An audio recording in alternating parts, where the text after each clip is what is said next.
Sun Sport, l'invité de la rédaction sur Sun.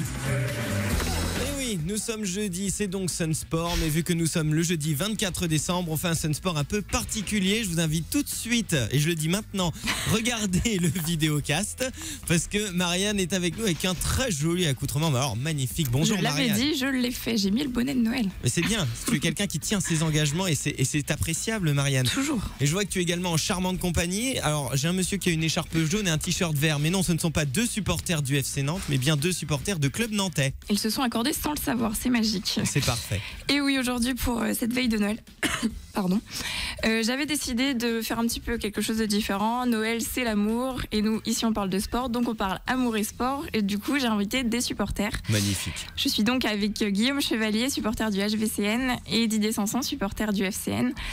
Bienvenue messieurs, merci d'être là. Merci. Alors on va commencer, est-ce que vous pouvez expliquer un petit peu l'attachement à votre sport et à votre club ? Didier, peut-être commencer ? Oui, bonjour, merci. Donc, c'est tout petit, hein, on tombe dedans comme dans la potion magique. Donc, c'est l'environnement familial, je pense, surtout. Donc, mon grand-père, mon père étaient passionnés de football.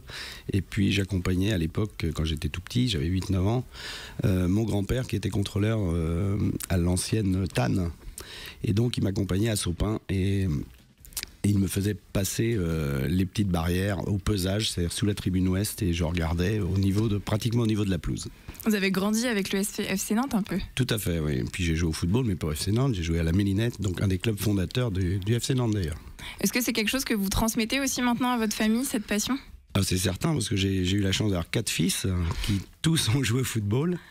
À des degrés amateurs bien entendu, mais ils sont passionnés, et même s'ils sont actuellement pour la plupart à l'étranger, ils suivent les activités du FC Nantes particulièrement. Guillaume, vous êtes supporter du HBCN depuis un peu moins longtemps que Didier. Moins longtemps, il y a l'historique du club qui fait aussi. Voilà. Est-ce que vous pouvez nous expliquer pourquoi cette passion pour le H ? Le H, d'abord, en tant que spectateur, dans les premières années, il y a à peu près 4 ans, j'ai pris l'habitude d'y aller et d'essayer de prendre l'abonnement la saison d'après. Donc ça va faire 3 ans maintenant que j'ai l'abonnement, 2 ans que je suis au H-Fan. Pourquoi ? Parce que l'ambiance du club est sympa. Au niveau des joueurs, on a quand même une relation avec quelques joueurs qui est vraiment sympa après les matchs, que ça soit à domicile ou à déplacement. Aussi avec les bénévoles, il y a vraiment une ambiance bénévole sympa au niveau du H, et c'est pour ça que j'ai essayé de m'engager au niveau des H-Fans. Donc beau club, et puis l'amour du hand aussi, quoi, qui est à Nantes et puis ailleurs dans d'autres clubs en tant que bénévole et en tant que joueur, quoi. Vous êtes tous les deux membres de club de supporters, donc vous le H-Fan Guillaume et Didier à les Nantes Canaries. Pourquoi ce choix d'intégrer un club de supporters ? Je pense que l'éthique, en tout cas de Allez Nantes Canaries, est essentielle, donc beaucoup de bénévolat également. Des gens qui sont au service du club. L'avantage aussi que nous avons maintenant, c'est que nous disposons d'un local au sein du stade de la Beaujoire. Donc c'est toujours très agréable de se trouver vraiment dans la mêlée, je dirais. Et voilà, donc c'est encore une petite structure. On espère comme tous les clubs de supporters être toujours plus nombreux. Mais évidemment, c'est pas toujours évident. Comment vous cherchez d'autres supporters ? Comment vous les invitez à vous rejoindre ? C'est bouche à oreille, hein. De toute façon, on essaye, moi, au sein de mon administration, j'essaye de convaincre des jeunes ou des moins jeunes, hein, qui ont envie de suivre le sport et le FC Nantes en particulier. Donc je leur demande pour une modique somme de s'affilier à les Nantes Canaries. C'est compliqué parce qu'à la Beaujoire, il y a quand même plusieurs clubs de supporters. Alors, est-ce qu'il y a vraiment des différences entre les clubs de supporters ? Ouais, je dirais que oui, c'est évident, parce que le Nantes Canaries, c'est un des premiers, enfin c'est le premier club des supporters du FC Nantes. Les autres clubs des supporters, je les connais pas tous, mais sont en général des clubs beaucoup plus jeunes, hein, de jeunes étudiants scolaires, etc. Donc on n'a pas la même tranche de population, je dirais. Club un peu plus familial ? Voilà, tout à fait. Guillaume, vous, pourquoi le choix des H-Fans ? Je ne sais pas s'il y a plusieurs clubs de supporters au H. Non, il n'y a qu'un club de supporters, on va dire officiel et revendiqué aussi avec le H. Clairement, c'est nous. Ça fait 2 ans, 3 ans qu'on est monté maintenant. Ça démarre difficilement parce qu'aujourd'hui, au H et au Hand, on a beaucoup de spectateurs, faut le dire. On arrive à monter tranquillement l'effectif. On arrive cette année à de mémoire 35 abonnés, donc ça va monter. On va le faire aussi par rapport à des déplacements qu'on est en train de monter cette année. On arrive à monter sur des déplacements, des effectifs de 1, 2, voire 3 quarts pour certains déplacements.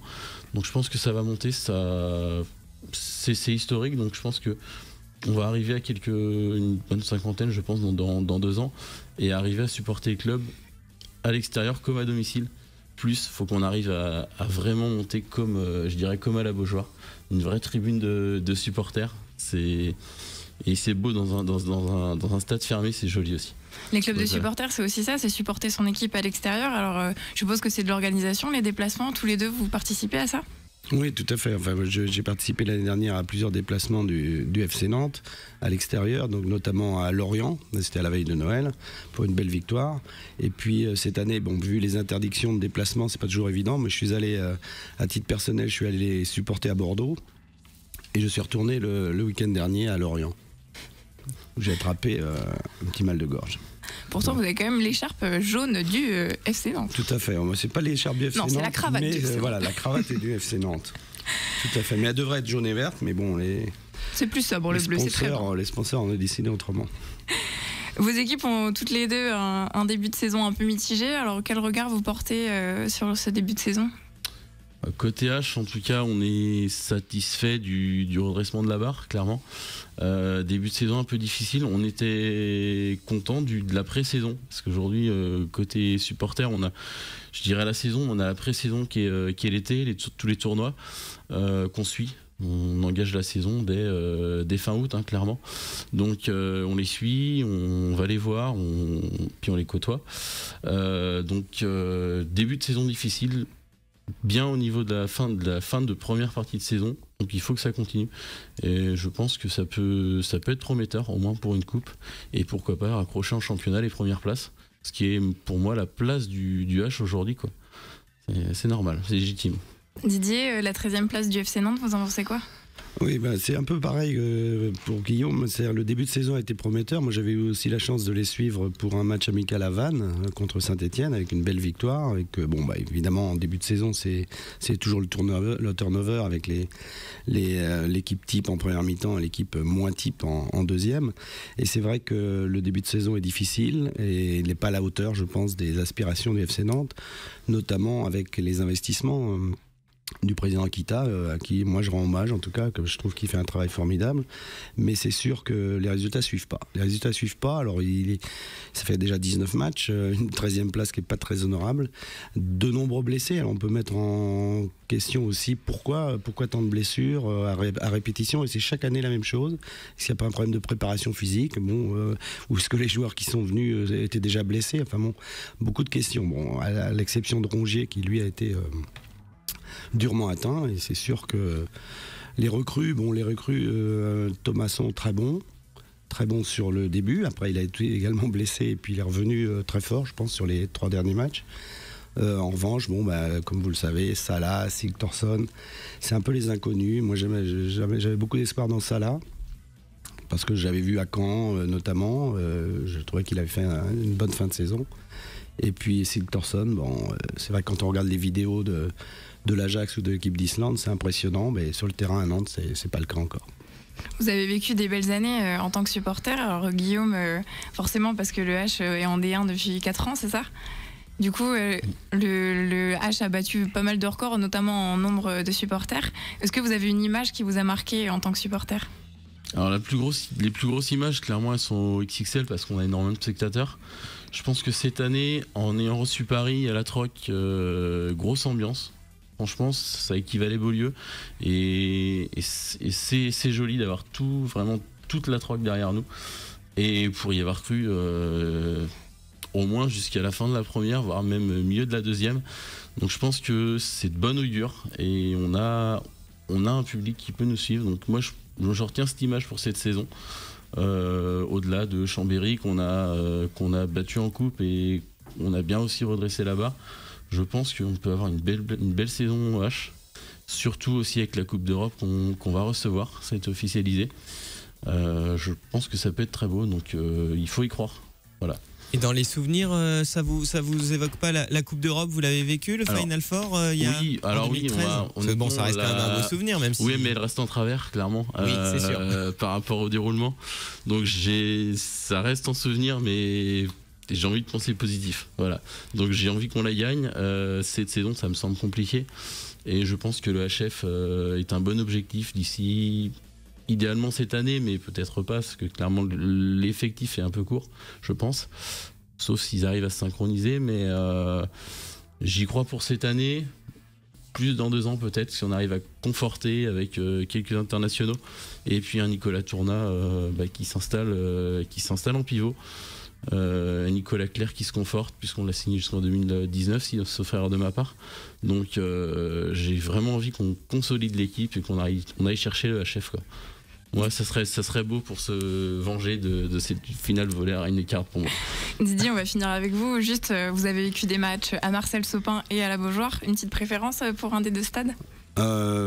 Sopin pour l'ambiance à l'intérieur du stade et à l'extérieur, évidemment. Et puis la Beaujoire, quand même, pour l'envergure, ce stade nouveau depuis 84. C'est quand même un des premiers stades de ce type en France. Moi, j'ai 2 souvenirs. C'est 65, donc là, le premier titre. L'année où également le football breton était à l'honneur, puisque Rennes avait gagné la Coupe de France. Et puis 95, alors 95, c'est pêle-mêle, il y a tellement eu de buts extraordinaires. Mais je pense qu'il faut retenir le fameux but de Patrice Loco en une touche de balle. Enfin bref, c'est sur tous les sites internet maintenant et tout le monde le connaît. Mais alors, il y a Paris Saint-Germain. Voilà, tout à fait. Les ennemis de toujours, et ils seront toujours nos ennemis.